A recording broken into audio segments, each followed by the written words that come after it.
আজকের গুরুত্বপূর্ণ আঞ্চলিক সংবাদে সবাইকে জানাই স্বাগতম।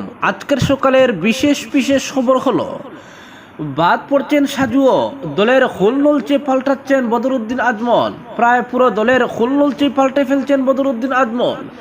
সদ্য সমাপ্ত লোকসভা উঠে দলের শোচনীয় ভরাডুবির পর এআইডিএ প্রধান আগেই জানিয়েছিলেন এই পরাজয় থেকে শিক্ষা নিয়ে আগামী দিনে সংগঠনকে শক্তিশালী করার পদক্ষেপ করবেন খুব শীঘ্রই।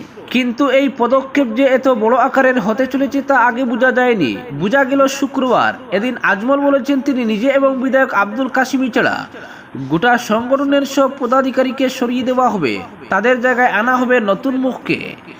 আরও গুরুত্বপূর্ণ যে ঘোষণাটি তিনি করেছেন তা হলো, দলের দুই সাধারণ সম্পাদক আমিনুল ইসলাম ও সোনার বিধায়ক করিমউদ্দিন রবুইয়াকে তাদের পদ থেকে সরিয়ে দেওয়া হবে।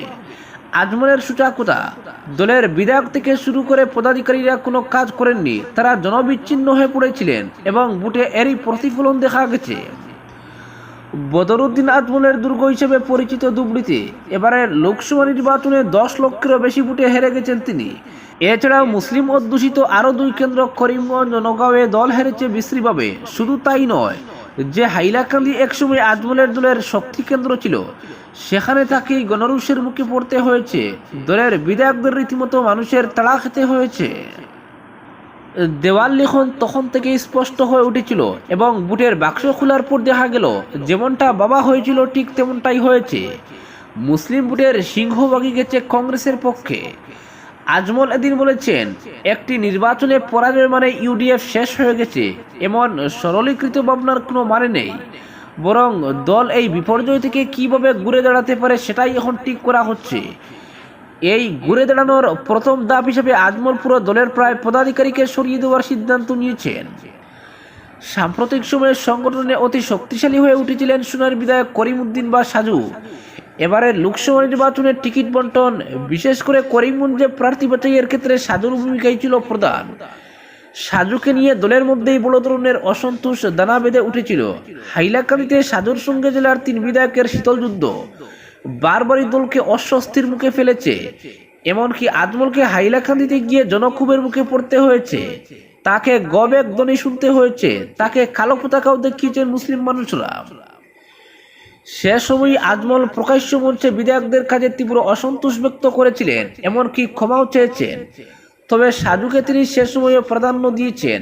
দলের অভ্যন্তরে কান পাতলেই শোনা যায়, করিমগঞ্জে ডক্টর বাহারুল ইসলামের মতো উচ্চশিক্ষিত অধ্যাপকের নিশ্চিত মনোনয়ন একেবারে শেষ মুহূর্তে শুধু সাজুর সোলাতেই কেটে দিতে বাধ্য হয়েছিলেন আজমল।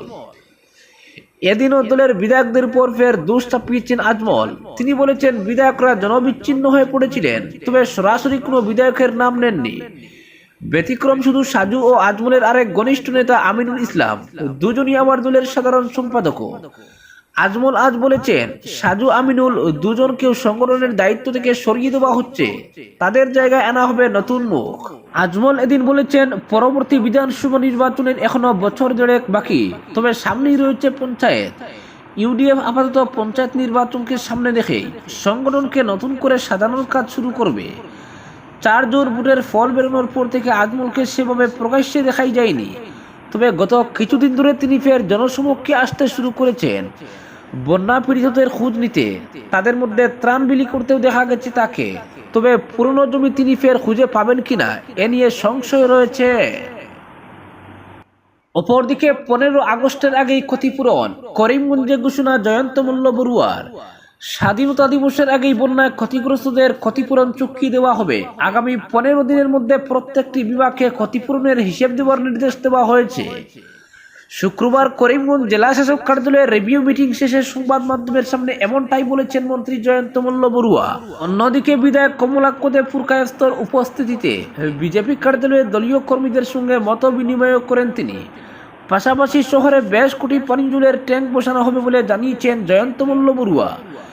দ্বিতীয় দফার ভয়াবহ বন্যায় ব্যাপক ক্ষতিগ্রস্ত হয়েছে করিমগঞ্জ, ফলে 2 দিন পর আসাম সরকারের মন্ত্রীরা করিমগঞ্জে এসে খোঁজখবর নিচ্ছেন, এমনকি কেন্দ্রীয় মন্ত্রী পর্যন্ত এসে খোঁজখবর নিয়ে গেছেন। শুক্রবার বন্যা পরিস্থিতি খতিয়ে দেখতে করিমগঞ্জ আসেন জয়ন্ত মল্ল বড়ুয়া। এদিন শহরের 2টি শরণার্থী শিবির ঘুরে দেখেন মন্ত্রী। জেলা শাসক কার্যালয়ে বিভিন্ন সরকারি বিভাগের আধিকারিকদের নিয়ে রিভিউ মিটিং করেন তিনি। পরে সাংবাদিকদের মুখোমুখি হয়ে জয়ন্ত মল্ল বলেন, মানতে হবে করিমগঞ্জ এবার ভয়াবহ বন্যার সম্মুখীন হয়েছে, ব্যাপক ক্ষয়ক্ষতি হয়েছে করিমগঞ্জের, হাজার হাজার মানুষের বাড়িঘর সহ পুষ্যরাও ক্ষতি হয়েছে। আমি আজ পুরো জেলার বন্যা পরিস্থিতির খোঁজ খবর নিয়েছি। আগামী স্বাধীনতা দিবসের আগেই ক্ষতিগ্রস্তদের সরকারের তরফে ক্ষতিপূরণ চুক্তি দেওয়া হবে। এ নিয়ে আমি সবকটি সরকারি বিভাগের আধিকারিকদের নির্দেশ দিয়েছি। তাদের আগামী 15 দিনের মধ্যে ক্ষয়ক্ষতির সঠিক পরিসংখ্যান জমা দেওয়ার নির্দেশ দিয়েছি বলে সাংসদ কৃপনাথ মালা, বিধায়ক কৃষ্ণেন্দু পাল, বিজয় মালাকার, কমলাক্ষ দেপুর, কায়স্থ সিদ্দিক আহমেদ, কৌশিক রায়, মিশন রঞ্জন দাস প্রমুখকে পাশে নিয়ে এমনটাই জানিয়েছেন জয়ন্ত মল্ল বড়ুয়া। জয়ন্ত মল্ল বলেন, মুখ্যমন্ত্রী শীঘ্রই তিনি করিমগঞ্জ আসবেন, রাজ্যের মন্ত্রীরা তো আসছেন, এমনকি কেন্দ্রীয় মন্ত্রী পর্যন্ত এসে গেছেন। মুখ্যমন্ত্রী নিয়মিত খোঁজ খবর রাখছেন। এদিন বিজেপি কার্যালয়ে দলীয় কর্মীদের সঙ্গে এক মত বিনিময় সভায় মিলিত হন জয়ন্ত মল্ল বড়ুয়া। এই সভায় অংশ নেন কমলাক্ষ দেপুর, কায়স্থ, যদিও মঞ্চে বসেননি তিনি। এদিন জয়ন্ত সহ বিজয়, কৃষ্ণেন্দু ও কৌশিকের সঙ্গে একই গাড়িতে ছিলেন কমলাক্ষ। জেলা সভাপতি সুব্রত ভট্টাচার্যের পৌরোহিত্যে আয়োজিত মত বিনিময় সভায় জয়ন্ত বলেন, করিমগঞ্জ লোকসভা আসনটি নিয়ে আমরা তীব্র উৎকণ্ঠায় ছিলাম। ভোট গণনার একদম শেষ পর্যন্ত চরম সাসপেন্স বজায় ছিল। দিশপুর থেকে আমরা ঘন ঘন করিমগঞ্জ বিজেপি নেতাদের সঙ্গে যোগাযোগ করছিলাম। সরকারিভাবে ফল ঘোষণা হওয়ার পর আমরাও দিশপুরে আনন্দে মেতে উঠি, কিন্তু এখন করিমগঞ্জবাসী বন্যার সম্মুখীন হয়েছে, ফলে দলীয় কর্মীদের বন্যাক্রান্তদের পাশে দাঁড়াতে হবে। তাছাড়া নতুন ভোটারদের সঙ্গে এখন থেকেই যোগাযোগ রক্ষা করে চলতে হবে বলেও পরামর্শ দেন তিনি। এদিন শহর মন্ডল সভাপতি কিশোর দে সহ অন্যরা মন্ত্রীর কাছে পানীয় জলের সমস্যার বিষয়টি তুলে ধরেন। মন্ত্রী তখন শহরে আরো একাধিক পানীয় জলের ট্যাঙ্ক বসানো হবে বলে আশ্বাস দিয়েছেন। অপরদিকে জিও এয়ারটেলের মাসুল বৃদ্ধি, শহরেও বিএসএনএল এর লাইন, দিনে গড়ে 90টি আবেদন জমা পড়ছে পোর্টের।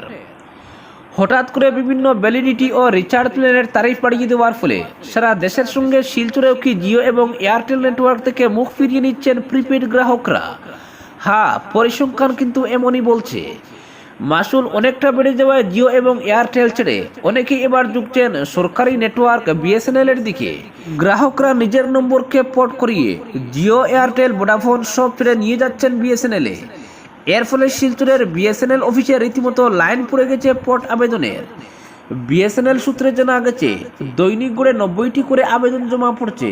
সদরঘাটে অবস্থিত বিএসএনএল এর শিলচর বিজনেস এরিয়া অফিসের কাস্টমার কেয়ার সার্ভিস সেন্টারে গেলে ইদানিং দেখা যাচ্ছে বিশাল লাইন। এই লাইন পোর্ট আবেদনের। জিও, এয়ারটেল এবং ভোডাফোনের উপর ক্ষুব্ধ গ্রাহকরা লাইনে দাঁড়িয়ে বিএসএনএল পোর্টাবিলিটির ফর্ম তুলছেন এক কাউন্টারে, অন্য আরেকটি কাউন্টারে জমা দিচ্ছেন। বিএসএনএল এর শিলচর বিজনেস এরিয়া অফিসের অধীনে রয়েছে কাছাড়, করিমগঞ্জ, হাইলাকান্দি এবং ডিমা হাসাও জেলা।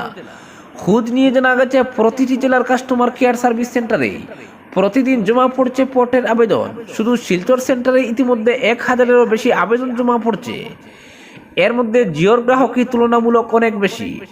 গত 1 জুলাই থেকে বেসরকারি নেটওয়ার্ক কোম্পানি জিও, এয়ারটেল এবং ভোডাফোন সব ধরনের রিচার্জের মাসুল বাড়িয়ে দিয়েছে। এতদিন যেখানে 28 দিন মেয়াদে দৈনিক 1 জিবি ইন্টারনেট ডেটা সহ 210 টাকায় পাওয়া যেত, সেখানে এখন তা বাড়িয়ে করা হয়েছে 250 টাকা। একই মেয়াদে দৈনিক 1.5 জিবি ডেটা পাওয়া যেত 239 টাকায়, সেটা বাড়িয়ে 300 টাকা করেছে জিও। একইভাবে এয়ারটেলও 1.5 জিবির 240 টাকার রিচার্জকে বাড়িয়ে 300 টাকা এবং 2 জিবির 300 টাকাকে বাড়িয়ে করেছে 350 টাকা। এভাবে একাধিক প্ল্যানের মাসুল বেড়ে যাওয়ায় গ্রাহকরা অতিরিক্ত টাকার বোঝা নিতে পারছেন না। বেসরকারি নেটওয়ার্ক সংস্থা রিচার্জের মাসুল বেড়ে যাওয়ায় এখন পুয়াবারও বিএসএনএল এর। একটা সময় ছিল যে সঠিক পরিষেবা না পেয়ে অসংখ্য গ্রাহক বিএসএনএল ছেড়ে জিও, এয়ারটেল ইত্যাদি নিয়েছেন। এবার উল্টো চিত্র, পকেটের টান পড়ায় এখন বিএসএনএলই বর্ষা যোগাচ্ছে। বিএসএনএল এর ঝুঁকার কারণ হচ্ছে জিও বা এয়ারটেলের তুলনায় অর্ধেকেরও কম খরচায় বেশি দিন মেয়াদে 3 গুণ বেশি ইন্টারনেট ডেটা পাওয়া যাচ্ছে।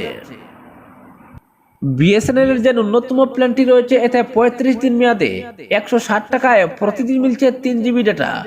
সূত্রের খবর হলো, আগে যেখানে দিনে করে 10টি পোর্টের আবেদন আসতো বিএসএনএল এ, সেখানে এখন আবেদনের সংখ্যা 9 গুণ বেড়ে গেছে।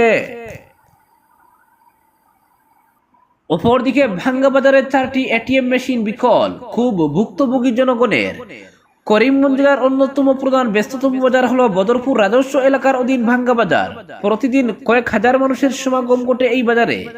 শনিবার ও বুধবার বিশেষ বাজারের দিনে লক্ষাধিক মানুষের আনাগোনা হয় এই বাজারে।